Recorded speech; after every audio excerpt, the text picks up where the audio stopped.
Hello students. जो विद्यार्थी कक्षा 10 सीबीएसई बोर्ड एग्ज़ाम देने वाले हैं 2024 में, उनको मैं ये बताना चाहूँगा कि कैसे अच्छा से अच्छा परसेंटेज उनको प्राप्त हो जाए, कैसे अपने एग्जामिनेशन का प्रिपरेशन करें। उसके लिए सबसे पहले एनसीईआरटी बुक, टेक्स्ट बुक होता है, उसको फुली कंप्लीट कर लेना है। उसके बाद में एक सैम्पल पेपर का सेट मार्केट में अवेलेबल है, ओसवाल कंपनी का है भी है या बहुत सारे कंपनी का भी है। तो आप सैम्पल पेपर सेट ले।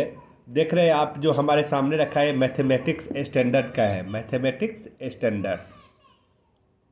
इसी तरह सभी सब्जेक्ट का है सैम्पल क्वेश्चन पेपर्स, जो 10 का सेट में आता है।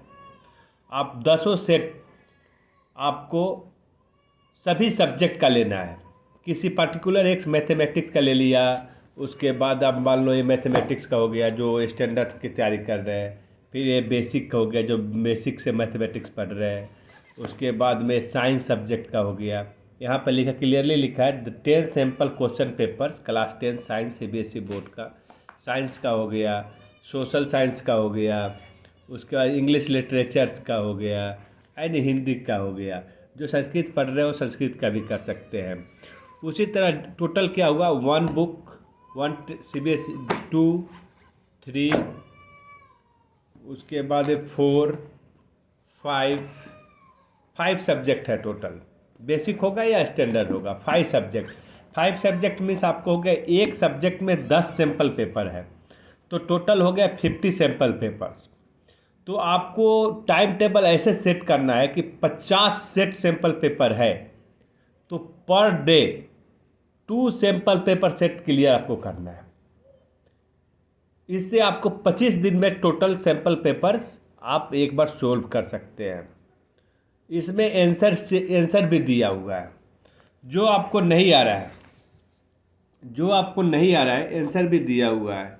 जो आपको नहीं जा रहा है उसको आप देखें और उसको समझें और उसको याद कर लें। इस तरह से आज का डेट हो गया, आज हो गया 19 दिसंबर। तो ये 20 दिसंबर से आप शुरू कर दें। 20 दिसंबर से शुरू करेंगे तो 25 दिन आपका होगा, 12 दिन दिसंबर का, और 13 जनवरी तक ये कंप्लीट हो जाएगा। अगर ये कंप्लीट 10 सेट आप बना लेते हैं, जो नहीं आता है उसको याद कर लेते हैं, उसको प्रैक्टिस कर लेते हैं, उसको समझ लेते हैं, तो मैं गारंटी देता हूँ कि आपको मिनिमम 70% मार्क्स आना ही है। उसके बाद रेस्ट 30% मार्क्स के लिए आपको टेक्स्ट बुक्स, जो एनसीईआरटी का टेक्स्ट बुक होता है, उसको थ्रोली पढ़ना ही होगा। ठीक है, तो आप अच्छे तरीके से पहले शुरू कर ले, डिवाइड कर ले दिन को। 3 आवर्स टाइम घड़ी के साथ आप बनाए। 3 आवर्स मॉर्निंग सेशन में, लंच बिफोर नून आप 3 आवर्स टाइम दें, और आफ्टरनून 3 आवर्स, 6 आवर्स आपको इस सैम्पल पेपर सोल्व करने में पर डे देना है। उसके अलावा जो आपका होमवर्क है, जो सब्जेक्ट में आप एनसीईआरटी बुक कंप्लीट नहीं किए हैं, उसको आप 2 to 3 आवर्स उसके लिए एक्स्ट्रा टाइम दें, जिससे वो पैरेलली आप उसको कंप्लीट कर लें। तो आज से आप ये टाइम टेबल सेट करें और कल से ऐसा करना शुरू कर दें। इसमें बहुत ही अच्छा दिया हुआ है, आप इसको पढ़ेंगे तो आप इसको देखेंगे। जैसे मैथमेटिक्स है, मैथमेटिक्स से बहुत बच्चे परेशान होते हैं, लेकिन मैं गारंटी देता हूँ कि जो 10 सैम्पल सेट है, जैसे फर्स्ट आपको ये 23-24 में पूछने वाला है। ये 23-24 के पैटर्न और सिलेबस के अनुसार दिया गया है, किस यूनिट से कितने मार्क्स आएंगे वो क्लियरली दिया गया है। जैसे नंबर सिस्टम से आपको आएगा 6 मार्क्स का, एल्जेब्रा से आएगा आपको 20 मार्क्स का, कोऑर्डिनेट ज्योमेट्री से आएगा आपको 6 मार्क्स का, और ज्योमेट्री से आपको आएगा कितने मार्क्स का, 15 मार्क्स का, ट्राइगोनोमेट्री से आपको कितने मार्क्स का आएगा, 12 मार्क्स का, मेंसुरेशन से आपको कितने मार्क्स का आएगा, 10 मार्क्स का, स्टैटिक्स एंड प्रोबेबिलिटी से कितना आएगा, 11 मार्क्स का। टोटल आपको हो गया 80 मार्क्स। तो सबसे ज़्यादा किससे आता है, एल्जेब्रा से आता है 20 मार्क्स का। उसके बाद में सेकंड नंबर में है आपको ज्योमेट्री से 15 मार्क्स का, और थर्ड नंबर में है आपका ट्राइगोनोमेट्री जो सबसे इजी होता है 12 मार्क्स का।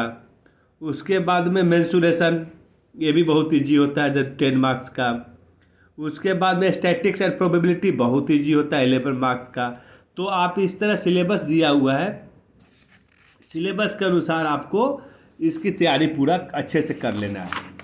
और इसको टोटल मार्क्स के साथ साथ आपके पूरा सेट दिया हुआ है, सेट वाइज। फर्स्ट सेट आपको दिया हुआ है, टाइम 3 आवर्स। आप इसको 3 आवर्स टाइम घड़ी में स्टॉप वॉच शुरू कर दे, और आप एग्जामिनेशन के रूप जैसे देते हैं एग्जामिनेशन में, उसी तरह इसको पढ़ना शुरू कर दे, बनाना शुरू कर दे। जो नहीं आता है वो लास्ट में देखे, जब एक बार सोल्व कर ले क्या बनाए क्या नहीं बनाए, उसको असेसमेंट करना है, आपको ही खुद आंसर शीट चेक करना है।